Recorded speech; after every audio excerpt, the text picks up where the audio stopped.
Hey guys, this is Etan Sun from SunBros. Today I'm really excited to be bringing you guys this brand new video. But before we get started with that, I want to make sure I remind you guys on how to get entered in for a chance to win our guaranteed skin giveaways that we do every Sunday night during our 1-hour question and answer live stream. All you gotta do is make sure you're subscribed to the channel, give the video a thumbs up, and comment below with your in-game name and which skin you'd like to receive on either the NA or EU servers under 700 vouchers. And remember, the more videos that you do this with that are uploaded each week, the higher chance you have to win. Hey guys, welcome to our part 1 of a 3-part update series. Today we're going to be putting out, there's a massive patch out which has just an incredible amount of changes. Part 1 of our video today we're going to be covering a lot of the changes that happened to the game, as well as we're going to be talking about all the changes that happened to equipment and items and whatnot. And then part 2 is going to be solely based on hero changes, so the hero balance changes that occurred in this patch. And then part 3 is going to be all about deathmatch and everything you guys need to know about it. Alright guys, so let's go ahead and get started with part 1 of this bad boy, which is going to be all of our game changes as well as item changes. The very first thing that you need to know is there's a new gameplay mode coming out that we've been waiting for a very long time. Obviously, we've been waiting since December 19th in NA, but we've been waiting for a long time for that in AOV before. In EU, if you played there like I did, and that, of course, is the new deathmatch mode. Okay, so what do we know about the new deathmatch mode?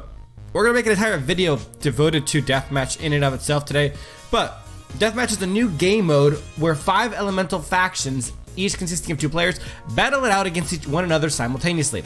Each elemental faction has its own spawn point on the map. So if we look at the map a little bit, let's take off the text. If you look at the map, you can kind of see there's 5 corners, or it's a star. It's 1, 2, 3, 4, 5 points there in the big middle zone. When you kill an enemy, you obtain the points above the enemy's head.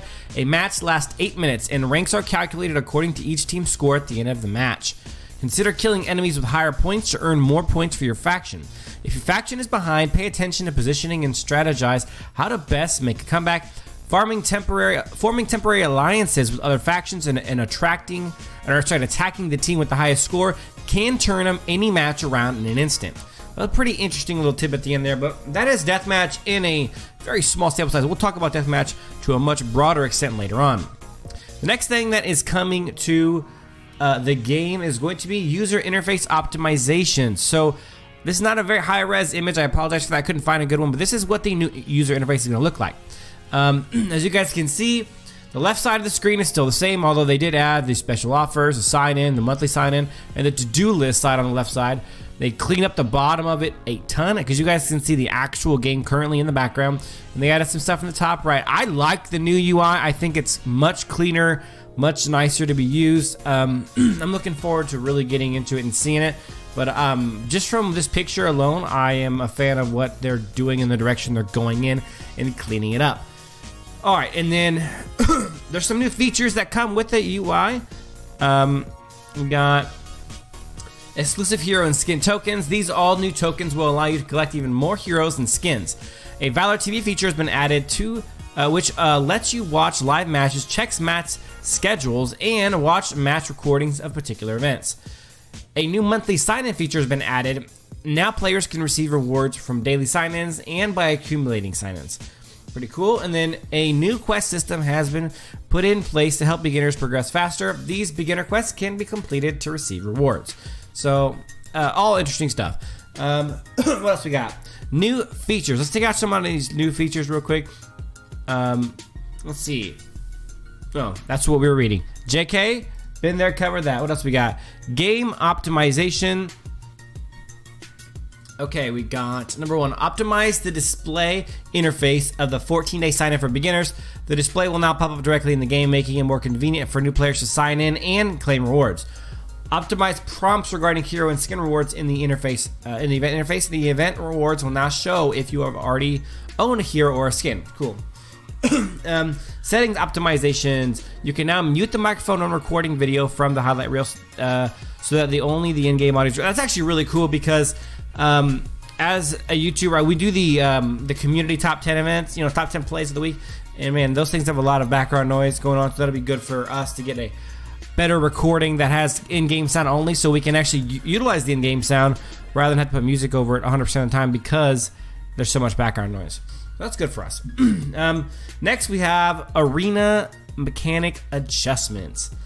Okay, so these are actually some really important things that we need to discuss. So they haven't really changed the way that you get. They haven't really changed jungling, right? So what they've done is the seagull. The base gold of seagull, which is the bird that flies at the edge of the river that gives vision, has been reduced from 60 to 42, and the vision radius is decreased from 6 meters to 4.8 meters. So it's a massive nerf to seagull, which isn't really, in essence, this actually kind of helps junglers in a sense, because generally seagull is something that's gotten by the laners, not the junglers. So this decreases a little bit. It makes seagull less of a desirable target, but it's still important. But it definitely took a hit. And then the Spirit Sentinel, aka the bat in the river, is taking an EXP loss. So again, this isn't really a jungle pathing change as much as it is a change to what you would refer to really as the extras. Now, is getting Seagull and Spirit Sentinel good for a jungler? Of course it is. Of course it is. But it's not something that's in the main jungle pathing, and it's something that's a lot of times other players on your team or the enemy team will get instead of a jungler. Next is minion waves. To ensure the balance between red and blue minion waves, we've optimized the model size of the minions, the routes they travel, and their performance in battle. So they're just making the AI of the minions in game smarter, which is interesting. And they says they've optimized the model size. So I'm interested to see what the size of the minions look like afterwards. And I don't know how much different size they're going to be. I do wonder. Monsters. Optimize the attack priority of normal monsters. When monsters are attacked and enter battle, they used to prioritize attacking the unit that damaged them. This gave long-range heroes the ability to lead monsters far away. This has been changed, so the monsters will prioritize attacking the enemy unit nearest to them, which is a more reasonable behavior. Yeah, I actually like this a lot, because if I ever get a leash in the jungle, then it's nice to be able to keep that leash. So if somebody comes in and hits it a couple times, we don't have the issue anymore where the monsters are going to follow them out of their range and reset because they can't stop aggroing the first person who attacked them or the person that is giving the leash. So I'm really happy about that. And then the last one is a huge change. They changed the last hit mechanics. Gold for getting the last hit on a minion went from plus 20% to plus 30%. That's a lot, guys. That's literally a third extra gold. And then, or really, it's 50% more gold is what it is, excuse me. And they optimize the sound effect and the visual effect for getting a last hit, which is awesome, because now you're going to know easier if you are getting last hits. It's important, guys. It's important that you guys learn to get last hits in lane to ensure that you guys get them 0 to gold, especially if you're in the dual lane, the support marksman lane. Marksmans need to be getting last hits, and now we'll know if they're doing that well. Alright, there is 3 new items added to the game, and I'm really excited about these, guys. Check these out. Alright, number 1. Let's see, so let's center this a little bit. There we go. Okay, number 1, Bow of Slaughter. Now this is a ranged attack item. 90 attack damage, 10% lifesteal, 20% critical chance. Not a bad item from what it sounds like. Now the difference is with these 3 new items, they have active effects, which means just think of them as a talent. You're going to be able to use them. They're going to have long cooldowns. You're going to be able to use the talent. It's like a secondary talent. It's really cool, making these items very strong, very important. The price for Bow of Slaughter is 2,300. Yes, again, the 90 attack damage, 10% life, so 20 crit. It's really not bad base stats at all. Really solid. And the active for Bow of Slaughter is the lifesteal is increased by 90% for 3 seconds after activation. Only is effective at long range, so it's only going to work on marksman. And the cooldown is 60 seconds. Now, that can be really powerful. Now, I'm going to go ahead and throw this out there. I highly doubt that this is going to increase your lifesteal by 90% flat. What it more than likely means, and I haven't had an opportunity to test it, so I can't tell you for sure, is that if you have, let's say you have 50% lifesteal, you're going to get 90% more of that 50%. So instead of going from 50 to 140, which it could be that, but that seems insane to me. That would be unbelievably overpowered. Unbelievably overpowered. What I think is more likely is that it is increasing the existing life steal you have by 90%. If it is a flat 90%, that would be absolutely incredibly overpowered. I mean, I can hit with a marksman like Morin for 3,200, 3,500 easy on a crit. You're telling me I can heal for, you know, if I can heal for more than 100% of that for 3 seconds, I could literally heal myself for like over 10,000 health in the blink of an eye. I mean, that would be, that's just nuts. But still, an increase of increasing your life steal that you currently have by 90% is a lot, and I think it's be awesome.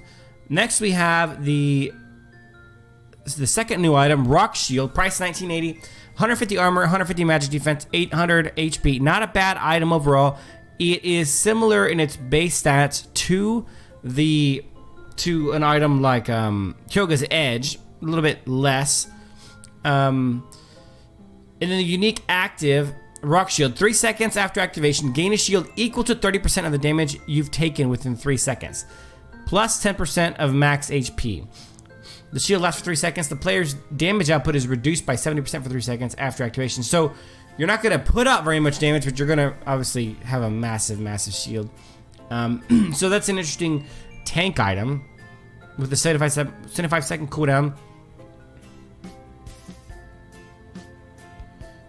Okay, so it says the damage taken during the active effect of Rock Shield refers to the accumulated damage received before the defensive reduction. So that's actually really cool. So the kind of what they're telling you there is, the damage taken during the active effect is, so if you take 5,000 damage and you reduce, you know, 60% of that with armor, it's based on the 5,000 original damage, not what you've reduced after the 60% damage reduction via armor. So that's actually really neat. It's to be a big old fat shield, making you virtually impossible to kill for 3 seconds on most really hardcore tanks. So you just got to make sure you do it when you're taking damage. Arctic Orb, price 2,000, ability power 200. The unique active Coagulate, immune to all effects for 1.5 seconds, unable to move, attack, or use abilities. Cooldown 9 seconds. That's actually, there's a talent in the game already with that in it. And I'll show you guys. Let me take this off. It is essentially another Endure. Endure immobilizes your hero and become vulnerable. Now this doesn't immobilize you, it doesn't sound like. It does immobilize you. You're unable to move, attack, and use abilities. So you literally, it's the same thing. You're getting a second Endure, which is actually not bad. Endure is one of the better talents for mages in the game anyway, so having 2 of those would be pretty nasty. Okay, next we're moving on to item changes. We're going to go through these pretty quickly. So real quick, Flashy Boots, Enchanted Kicks, and Hermes Select price reduction across the board. Awesome. Medallion of Troy price went up. Gaia Standard got a buff. It went from 1100 to 1200 HP, and from the magic defense went from 180 to 240. That's actually a really solid buff. Gaia Standard, it's always been one of my favorite tank items in the game because of the health, the unique passive that gives you 8% of your health back over time. And so, is it 8%? Let's double check here. 8 sounds wrong. Yeah, 8% of your HP over 2 seconds. So now it's going to be more powerful, just baseline, which is awesome. Hecate's Sidem is getting just changed. The ability power from 200 to 240, and they remove the unique passive Magic Pierce plus 75. So no Magic Pierce on Hecate's Sidem. I'm actually fine with that change personally. Clave Sancti went up in price from 2,000 to 2,250.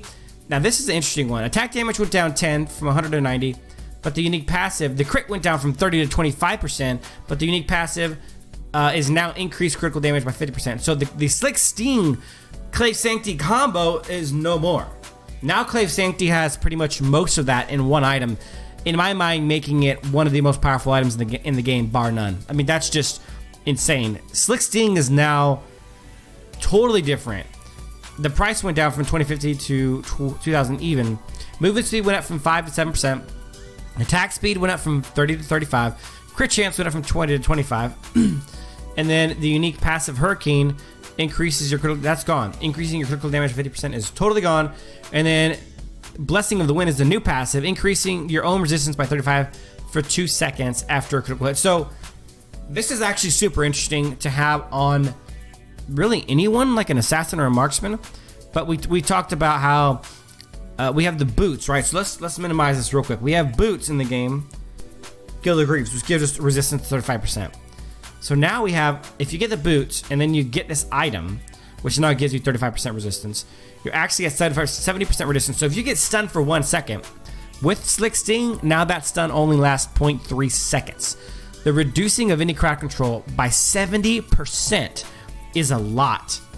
That combination of Guild of Greaves and Slick Sting is going to be insane. The game is changing a lot, and we could even spend a whole bunch of time here just discussing these changes, but we don't have time for that right now. Next is Soul Reaver. I actually like the change. I like Soul Reaver a lot. One of my favorite items in the game. They're reducing the attack damage by 10. Remember, it does cap out at 130, 135 with the passive. Now it's gonna cap out at 125, but you're getting 6% lifesteal. 6% lifesteal is not a lot, but it's a lot early in game. Early in the game, having 6% lifesteal, especially as a jungler, it helps tremendously to sustain in the jungle, and this is going to be a good change. And lastly, but not lastly, is Miramasa. Now I'm gonna go to Miramasa and find out what the differences are here, because it didn't really say what the before and after is. So let's go to Miramasa. Okay, so right now it has 70 attack damage. It's going up to 75. The cooldown reduction already is 10%, so that's the same. And the unique passive is 40% armor pierce, it's going up to 45%. So that's actually a pretty nice buff to it. They're making it more expensive, but it's definitely a nice buff to the items themselves. All right, guys, that's the item changes. And then lastly, game optimizations. They're improving the running animation for a large number of the heroes so that their running actions match up with their movement speed, which is really, I think, cool. They're just making, this is quality of life thing, just making the game look better. And number 2, since it's possible for Max to fly off the map in some locations, he's been banned in 3v3 and deathmatch. So interesting change. Max would have been really strong in deathmatch, so it's interesting. But guys, that is it for this one. I hope you guys enjoyed part 1 of our changes, of our patch notes today.